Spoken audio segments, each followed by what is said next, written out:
Hey guys, what's up? Back with another video. This time we're going to do something a little bit different. We're going to do an ROH event review. Can't call it a pay-per-view because it wasn't a pay-per-view. It was actually a house show.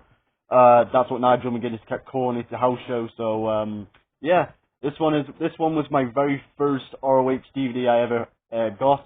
So this was the start of the journey. So I thought, I thought it'd be fun to revisit it because I haven't watched it since 2016, since I got it. So, yeah. So it's called The Hunt for Gold, from Dearborn, Michigan, 18th of January 2013. Of course, there's the main event right there: the American Wolves of Davey Richards and Eddie Edwards versus the Briscoes for the tag team titles. There's the let's have a quick look at the spine right there, Hunt for Gold, and then of course there's the back right there. Let's dive into this review, shall we?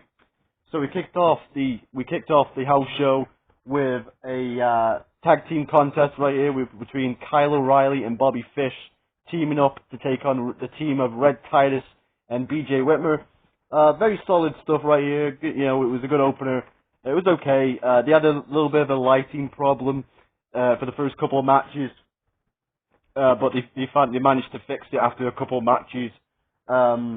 Basically they had like a spotlight on the actual ring, like all four corners of the ring, because they didn't put the building lights on for some reason, so it looked kind of like dark in places. But it was okay. Anyway, the match itself was okay. Yeah, Bobby Fish and Kyle O'Reilly were getting the tag team title shot against the winners of these two. Yeah, after the 11th anniversary show, and about a month after this, so. They kind of needed the win here, and yeah, very solid stuff. And this is before they were called Red Dragon, so they were just called Bobby Fish and Kyle O'Reilly. So this is before they actually became this is before they actually had a tag team name. Anyhow, moving on to the next match, we had Jay Lethal taking on Steve Corino. Very average match right here. Not much to it. There was a funny part at the start of the match where Steve Corino was trying to get in the head of Jay Lethal by basically telling him that that Steve Corino and Jay Lethal's mother had gone all the way, and I thought that was funny. That was enough to rile up Jay Lethal, and Jay Lethal getting a little bit of revenge on Scum, which is the group that led by Steve Corino of Kevin Steen and Jimmy Jacobs. So yeah, and of course Kevin Steen being the world champion. Jay Lethal wants another world title shot, and he had to go through one of the Scum members. So of course he would do that by defeating Steve Corino. Exactly what it was. It was a very average match. Nothing too special. Nothing you need to go out your way and see. But it was all right, and Jay Lethal got the win. So big win for Jay Lethal. Sorry guys, my hand slipped. So yeah, pretty cool stuff. Next match we had Silas Young taking on Roderick Strong. In a very decent matchup. This was very surprising. I wasn't expecting anything solid with this match. I was just expecting like a kind of middle of the road average match. But this was pretty solid stuff. You know, Silas really brought it, and Roddy was on point. And they both brought their A game. Sorry, easy for me to say. Yeah, easy for me. They both brought their A game. I'm having a terrible night. Sorry, guys. Yeah, they both brought their A game, and Roderick Strong picked up the victory in a well-needed win for Roderick Strong, as he would move on to going into 11th anniversary to face Michael Hogan. More on him later. So yeah, big victory here for Roderick Strong, and pretty cool stuff. Pretty solid showing for Silas Young. Was very impressed. Next match, we had the ROH World Champion Kevin Steen in action as he defended the ROH World Championship in the mid card against Tamidius Thomas. Sorry if I mispronounced that name. Let me just thingy. Where is it? There's his name, just in case you. Tamidius Thomas for the ROH World Championship. It was in the middle of the card. Wasn't really expecting the title change, and Kevin kind of goofed around a lot in this match. He was playing to the fans a lot, they were chanting cheeseburger because Cheeseburger was at ringside, and Kevin Steen was like, I hate cheeseburgers. and just having fun, and it was a fun, it felt like a very house showy match, not taken too seriously, even though the world title was on the line, but it was in the mid card, and you never really thought the world title was going to change hands, but it was just, it felt like a proving ground match, like, to see if this kid, Tamadius Thomas, could hang with the world champion. And he had some good spots, but it was never in any doubt who was going to win this, Kevin Steen. And that's exactly what happened with the package power driver and a big solid win for Kevin Steen. Next match, we were supposed to have two amateurs. They called them amateurs. It was like two unsigned talents who weighed 130 pounds each, having a match. I didn't catch their names, but I recognised one of them. It was the future Trey Miguel. Yeah, he looked weird. Like a young Trey Miguel looked very weird. Anyway, the match didn't really get started as Charlie Haas came out and beat the shit out of both of them. Challenged them both to a handicap match, and he basically beat the shit out of him in a squash. So Charlie Haas was kind of trying to be this loudmouth, say what he wants attitude, kind of the outlaw kind of, and yeah, it wasn't, I didn't really care too much about it. Moving on. Next match we had Adam Cole, the TV champion, taking on Jimmy Jacobs in a proving ground match. Basically, a proving ground match is if Jimmy Jacobs, if the champion gets pinned or submitted, then the guy who beats him gets a title shot. Like he becomes like the number one contender for the championship basically, and he gets a future title shot, like ahead of the pack. Anyway, no need to worry about that one, as Adam Cole would win this match, preventing Jimmy Jacobs from getting a title shot.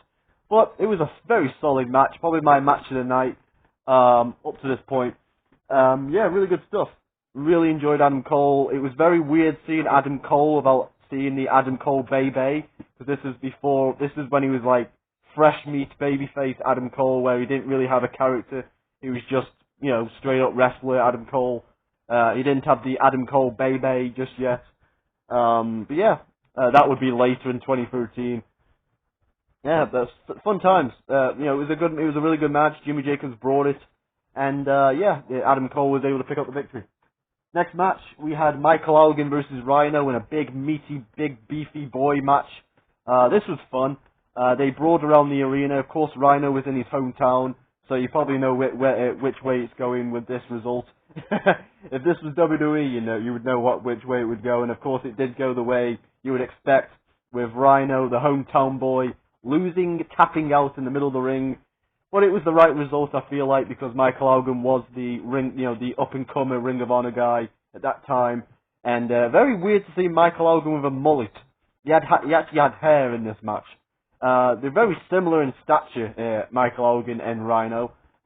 Very big, beefy fellas. And apart from the fact that Michael Elgin was losing his hair, he had like a mullet on top. Probably there is the reason why he shaved his head about a year later. But yeah, it was just very solid stuff, especially with two big guys.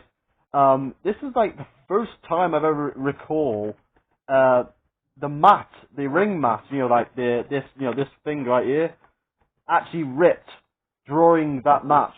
And I'm like, I've seen like Bully Ray rip, pull it up and like expose the wooden parts, like, Slammiversary.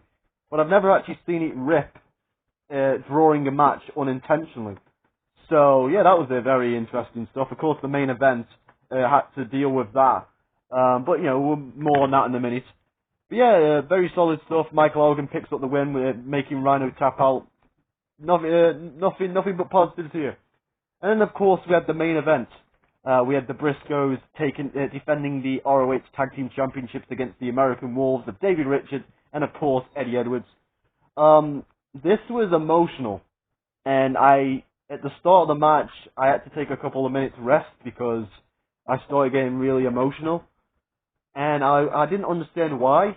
I was baffled. I was like, why am I getting emotional? Like, why am I? And then I realized, I don't mean to make this about me, but I didn't realize that this is the first match since the tribute show that I'm watching with it featuring the late great Jay Briscoe. I didn't realize that until now. Like, it's almost been 6 months since he passed, and I didn't realize that this was the first time I'm watching an actual match featuring him since the tribute show that they did about a week after he passed. So, yeah, I had to take a couple of minutes to regroup. And apart from that, apart from the emotions getting aside, this was a very solid main event. It was babyface versus babyface, but the Wolves kind of worked as the heels, pretending to tag in, clapping the hands to make it sound like a tag behind the referee's back, and then switching people so Eddie would come in and replace Davey in a submission hold. Working over the Briscoes. Of course, back to the actual ring mat. It ripped again during this match. They duct taped it in between the co-main event and the main event. They duct taped it so that it wouldn't thingy. It put like a bunch of red tape on it, and of course, unfortunately, about 1/4 of the way through the match, it ripped again. So I was it did take me out of the match a little bit, because I was very worried for for the competitors' ankles and the safety, because the mats were like lifting up, and it could have become a tripping hazard. And of course, if you're in a wrestling match and you're lifting your opponent upside down doing moves, you don't want to be tripping up. Just a life lesson there.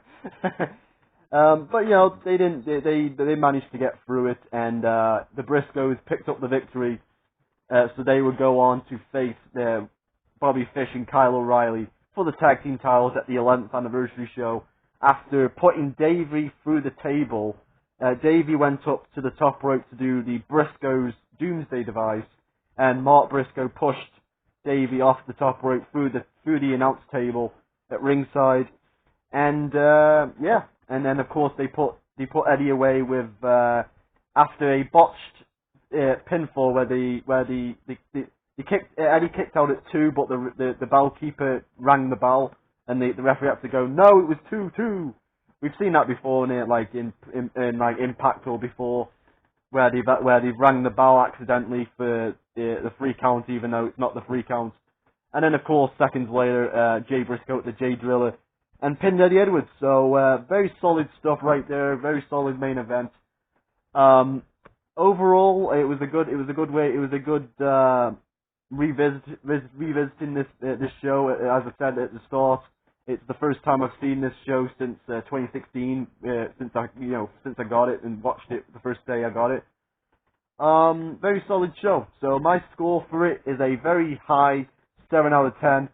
For a house show, for something that wasn't a pay-per-view, it was literally a house show. There was a lot of solid stuff. I enjoyed the Adam Cole match. Of course, I enjoyed this match between the Briscoes and the American Wolves. Rhino and Algan had a banger, considering that these two big fellas going at it. And so very solid show, very very emotional, especially with the first time watching a Jay Briscoe match since his passing. And hopefully it gets a bit easier from here on out when it comes to Ring of Honor reviews, because I don't want to have to take 3 or 4 minutes to recoup, to get prepared for the Jay Briscoe match. Anyway, that's going to be it now, guys. Tell me what you think in the comments. Leave a like if I deserve it, and I'll see you guys in the next one. And I'm out. Have a nice day.